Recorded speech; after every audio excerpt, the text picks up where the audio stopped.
Moving on to a major story from today, as time and time again I've told you how easy it is to game our immigration system, and proving me right once more is the Chief of Borders and Immigration, David Neal, who's revealed that thousands of migrants are said to be abusing UK visa rules by working in fake care homes. In one farcical incident, the Home Office issued 275 care visas to single care homes that did not exist.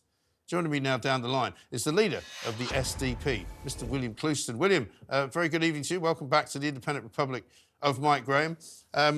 This comes as no great surprise to me, I'm afraid. It looks as though the biggest problem we've got in immigration in this country is not the people coming on small boats, but the people coming legally to supposedly study here and supposedly work here. They've only just been told now they can't bring their dependents, but they've been bringing dependents for years and years and years, 1.2 million last year. And it turns out many of them are going to work in places that aren't there. Yeah. No, it's a complete shambles, Mike. Both of these failures are probably as bad as each other, actually. I mean, you've got to maintain border control and word gets round. So the channel migrant thing is a really big problem. But at least in theory, the government has control over legal migration. And yet this is a catastrophic failure as well.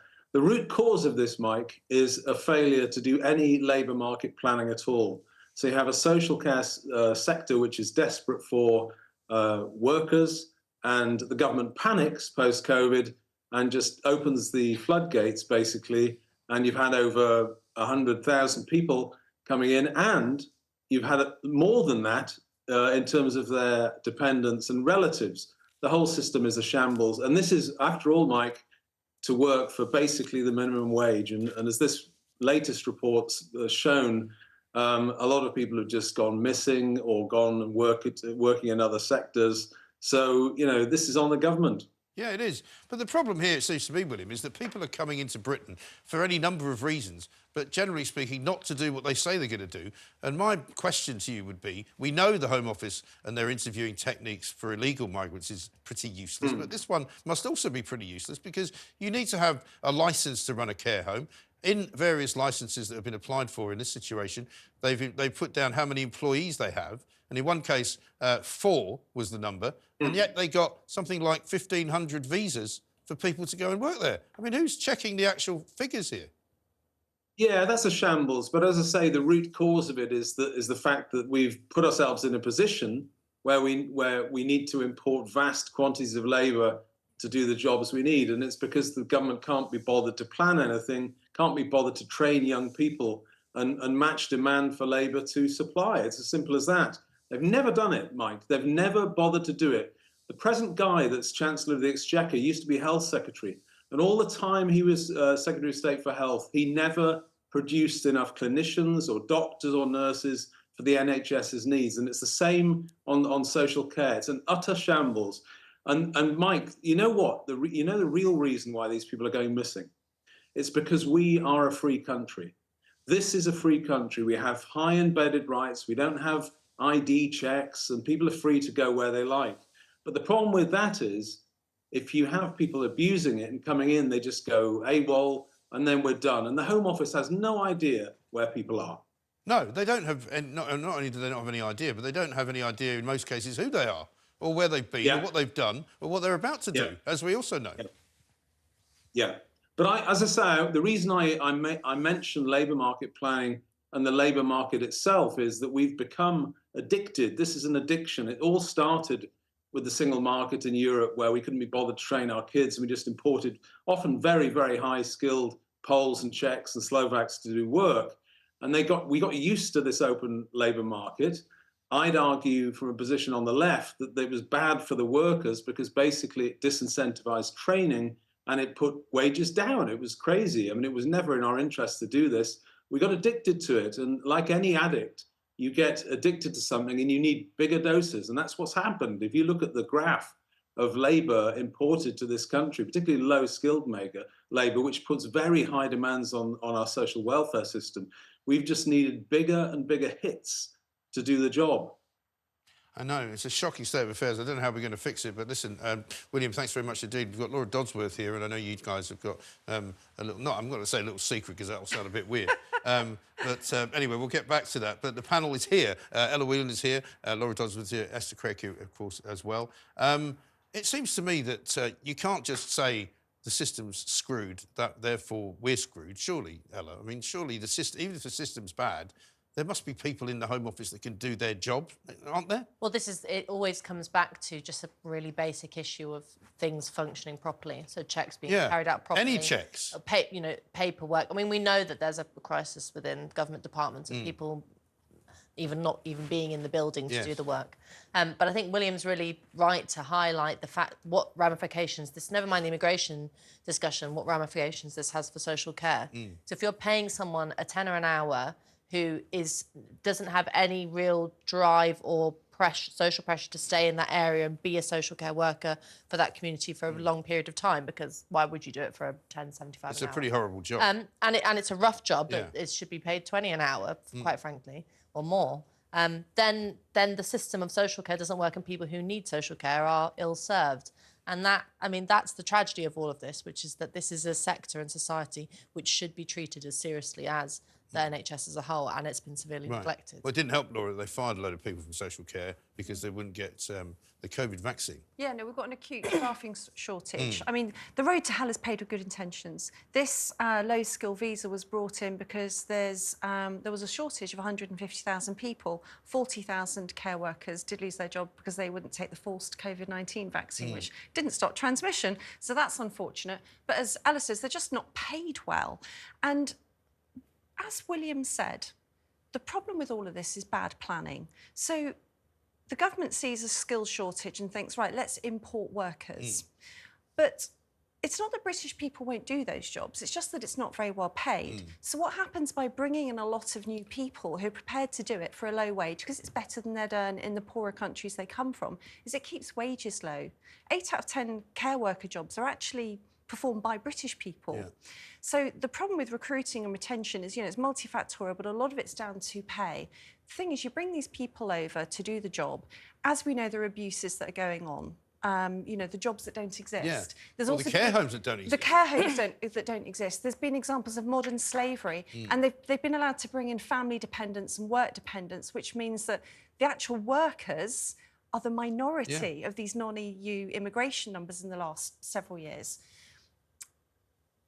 But it's not a long-term solution, because due to the salary they're on, they're actually net beneficiaries, not net contributors to the economy. So they receive more in-state spending, including their pension, than they ever put into the system. So if we actually trained and paid British people more to do these jobs that they do want to do, we'd have a better long-term functioning economy. And they'd be better placed to be working in communities that they live in and want to be part of, as Ella said. So it's all down to bad planning. It is down to bad planning, but Esther, it seems to me it's not just bad planning. It's not really just about care homes. It's about the complete inability of anybody in the Home Office to do anything right. Well, they don't seem to get anything right. I mean, that's been an issue that's been plaguing the Home Office for decades, really, for as long as I can remember. I mean, this issue really started sort of post-Brexit, when the immigration system was reformed, and it was reformed into a points-based system, which was actually very lax. So initially, the anger was towards this uncontrolled immigration from the EU. But now you've actually seen, of the 1.2 million people that we've seen come into the country over the last couple of years, 875,000 of those have been non-EU migrants, so mainly from South Asia and Sub-Saharan Africa, particularly Nigeria. And I think I'm right in saying about half of that number is dependent. Are dependents. So this is the issue. And you have people that are on these low-skilled visas for about 20 grand a year. I mean, I was a carer. Trust me, I was on £10 an hour as well. Is that how you got here? Well, yes, exactly. And, I try to get out of that job as quickly as possible. But what you say about sort of community is very important, because you get to know these people and they live in your locale, and you need people that are actually invested in these people. A lot of them, yes, do have second jobs, because you actually can't live on just £10 an hour. It's virtually impossible. So the government has effectively opened the floodgates, because for decades we've been happy to get drunk or to feed businesses this low-skilled, low-cost labour. They thought, why not do it post-Brexit? We have, all the freedom to do so. And now they can't actually check. I mean, if you think about it, 1.2 million people in a couple of years, I think this is worse. I mean, the person who's in charge of measuring the quality of the government's immigration system, he's actually produced 12 reports, and only one has been published, because the Home Office has the discretion to actually release the reports whenever it feels like it. So actually, I think the problem is a lot worse than it looks. But this is just one section that we're seeing. Well, it means that, you know, this ridiculous vow to kind of take back control of the borders is just even more laughable than ever, isn't it? Because we've now got also another story today about the Border Force who are saying that they've got these dinghies that they collect when people sail over from the other side of the channel.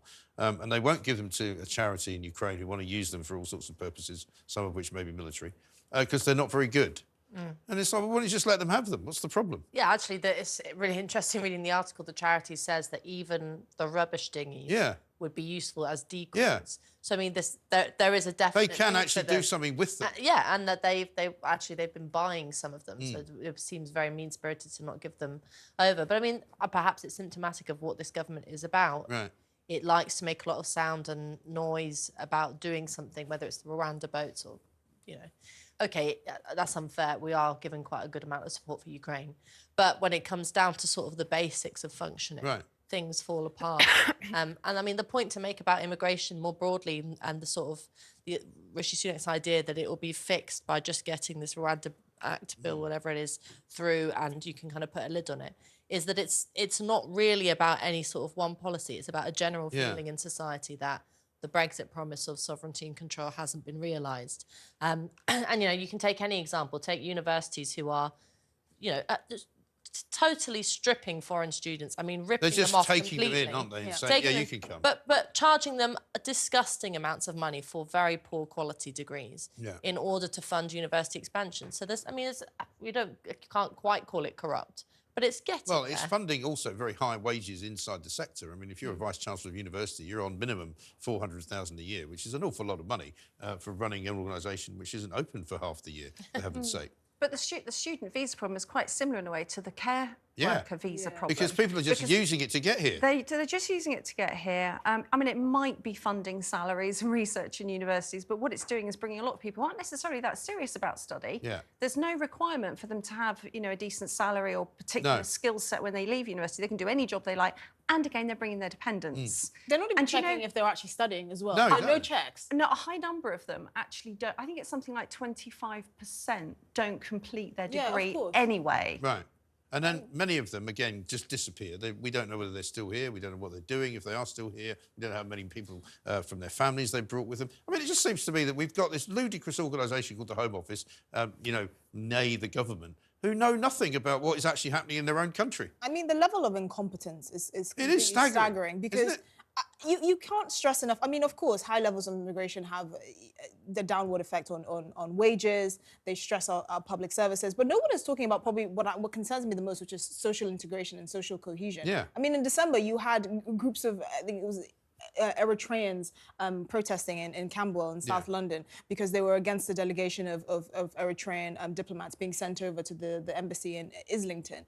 And you're just thinking, if these people had actually integrated into British society, they would think this is not acceptable here because this is not the predominant culture here. But now they're just, I mean, a Met police officer was hospitalised because of those riots. There's no care for the wider community because they're not properly integrated in Britain. And you actually think, what are the values that these people are bringing over? Not just the fact that there are too many of them. We don't even know what's in their heads. I mean, look at the people shouting like, you know, anti-Semitic, hateful things on the streets of London, or you know, peddling these anti-Jewish conspiracy theories.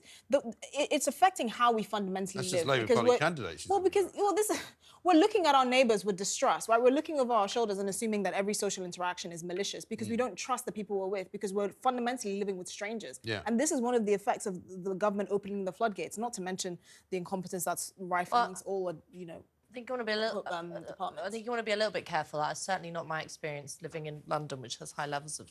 Well, it depends which bit of London you're in. Well, all parts of London. I don't look at people, strangers, and in a mistrustful way. But I think we need to be a little bit careful. That's because you're a very well-educated and, you know, probably well-travelled person. But not everybody is well-educated and well-travelled, and a lot of people don't feel like that. A lot of people feel that their neighbourhood has changed completely. And if you see people in Leicester, for example, fighting each other because of some, you know, difference of opinion on the Indian subcontinent, and you're a white person in Leicester, you're going to go, what the hell is going on? I think there's important things to unpick about the government's approach to sort of official multiculturalism, which is that they, without any thought for communities, they place people, whether it's in hotels or elsewhere, places where it's very difficult to integrate. And if, for example, going back to the story of this evening, if you're being paid tenner an hour and you think, God, there's no point in me really getting invested in this country because I'm not going to get very much, then it doesn't lend itself to being properly integrated. But the thing that depresses me